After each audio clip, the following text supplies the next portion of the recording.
That is why we're so exhausted, because we're trying to please everybody in every situation. We're essentially chameleons, because if we're not the perfect workers, and if we're not the perfect mother, and we're not the perfect wife or girlfriend, we're not the perfect friend, and if we fuck up in some way, or like if our house is not perfectly clean at all times, then suddenly we're a failure. That's you asking other people for permission, like, hey, is it okay for me to do this? Is it okay for me? Hi, I'm Liz Chelak. Welcome back to my channel, where we talk about confidence, self-trust, and essentially being sovereign. I think that women should be louder. I think that we need to stop asking for permission. If we want something, we need to just go and do it.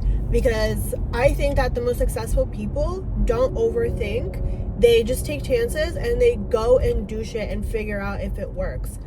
So if you're at a job and you kind of want a raise and you feel like you deserve a raise, but like you're waiting around to see if, you know, your boss is going to say something, or you're waiting for the right time, I think that's the wrong move. I think we need to ask very often for raises when we feel like we deserve it, and we need to come with evidence of exactly why we deserve that raise, and we need to ask for it.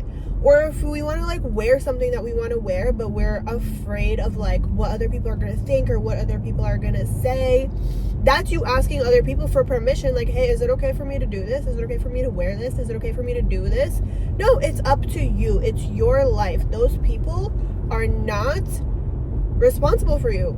Those people are not paying your rent. Those people are not paying your bills. And even if they are, you should still have freedom to look and dress how you want to dress. Because honestly, I see it so often. Men will just have an idea, have a thought, and then go for what they want without even thinking about anybody else in their lives. What is my family gonna think? What are my friends gonna think? What is my boss gonna think? Like, no.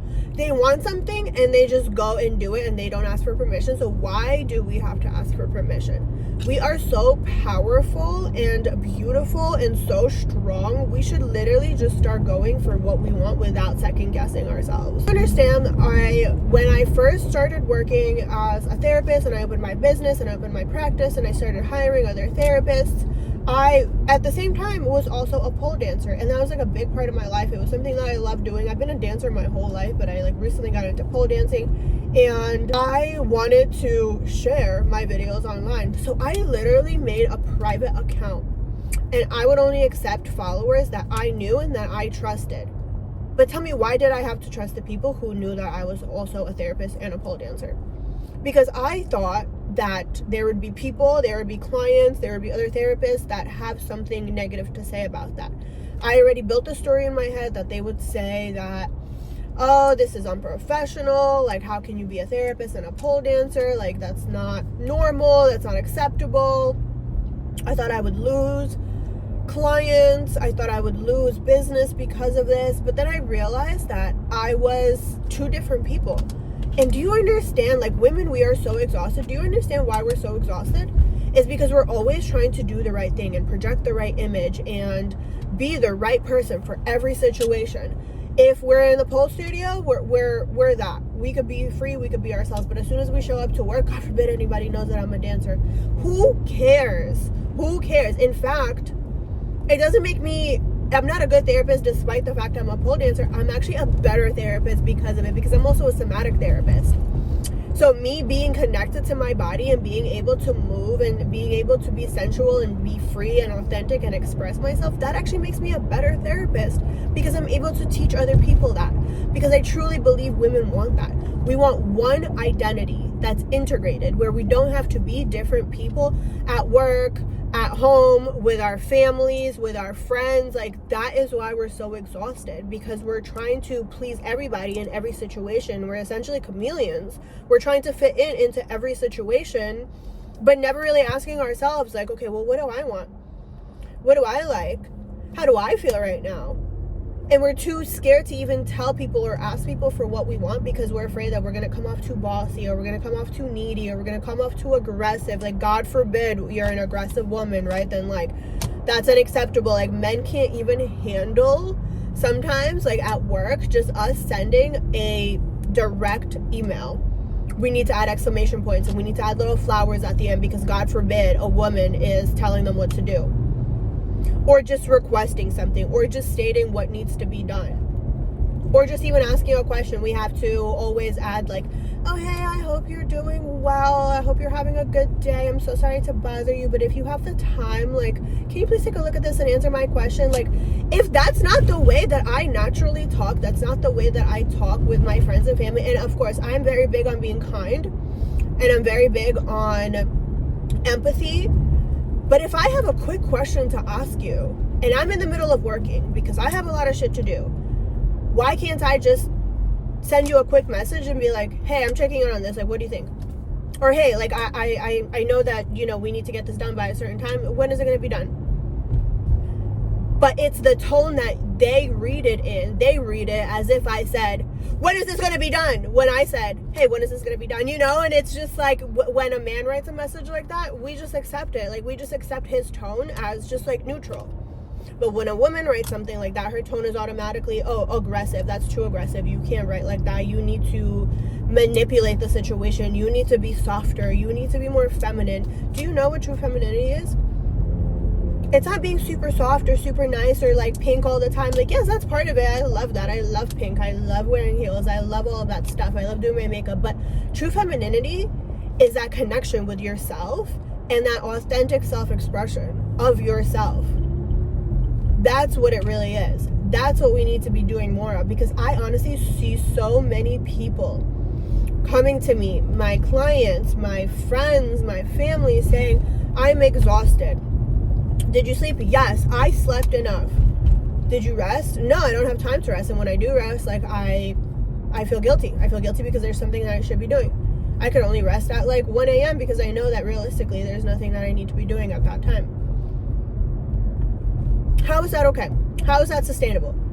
And then we get literally somatic conditions because of that. We get like autoimmune diseases, we get headaches, we have stomach aches, we can't digest our food properly because we're always go, trying to do everything for everyone, trying to always do the most, because if for some reason we're not doing the most, there's a story in our head that's telling us, well, you could have done that also.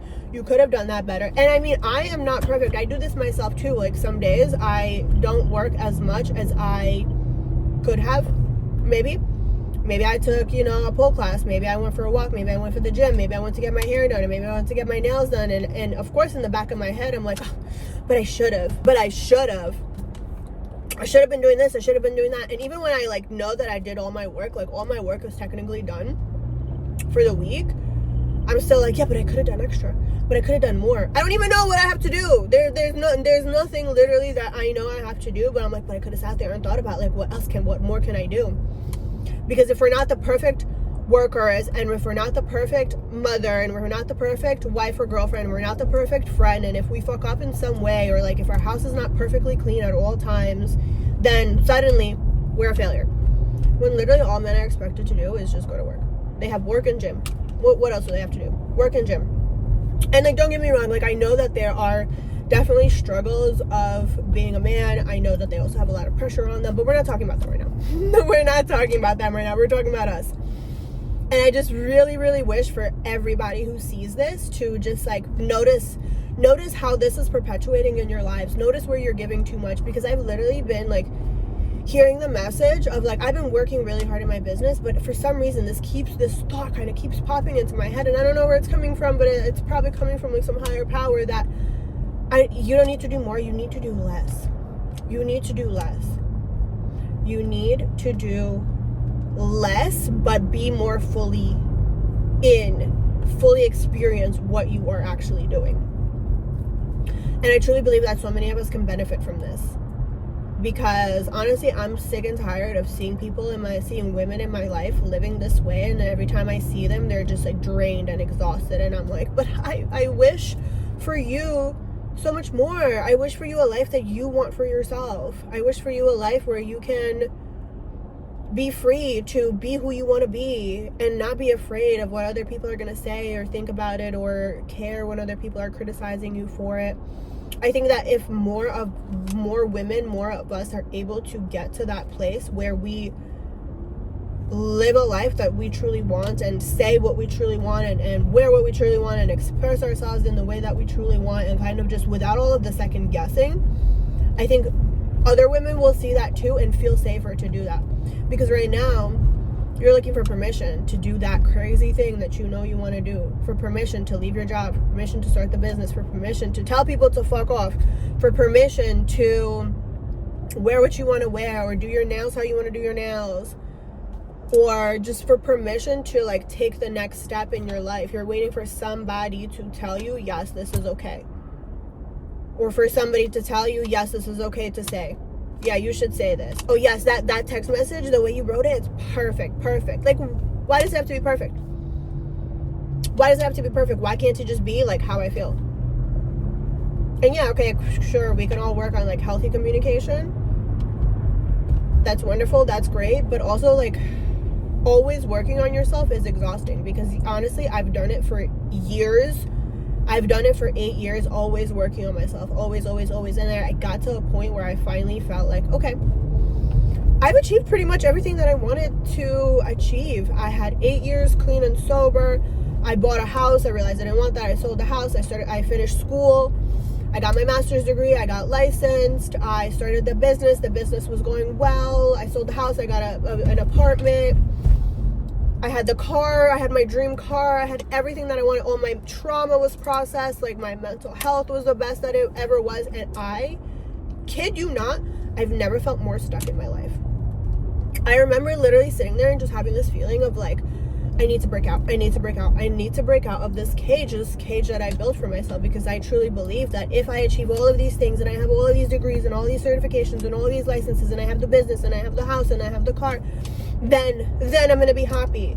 And like, yes, mentally I was happier than I was before, but I still felt so trapped. I still felt so stuck. I told myself, all right, this is the next stage of my evolution. It's not about optimizing anymore. It's about dropping into my body and feeling more and expressing more and living more and breathing more and moving more and just doing more of what I feel, without always wondering, is this the right thing? Is this a good thing? How is this going to be perceived by other people? Is this going to get me the response that I want from other people? And honestly, I really wish that for all of you. I really would, because that's sovereignty. That's sovereignty. That's why I named my method the Sovereign Body Method, because I truly believe every human, man, woman, if we live in sovereignty, that creates such a more colorful world too. That creates such a more beautiful world. So I'm wondering, like, if you truly were sovereign, if you truly felt sovereign, what change would you make in your life? What thing would you do that you have been kind of wanting to do but have been putting off, or have been too scared to do? Or what would you say finally? You know, if you were sovereign and you were able to speak your truth, what would you say? I want you to say that thing. Or I want you to at least admit the thing that you would do in the comments, and that is a wonderful first step, because you're getting it out of your body and you're just putting it somewhere for, even just if nobody sees it, even if for just you to acknowledge that, okay, well, you know what, I want this thing. I want this thing. Even if it sounds like stupid to you, like it could be, I want to leave this job, but it could also be, you know, like, I want a Porsche. I want a Porsche. What's so bad about that? What's so wrong about that? You work hard. Why can't you want a Porsche? Because it's too expensive. I mean, it's not if you make enough money to get it. And if you finally say that you want it, then you're already on the path to get it. Then you can get it. You have to admit what you want in order to be able to get it. So let me know, because I'm genuinely curious to hear about our wildest dreams.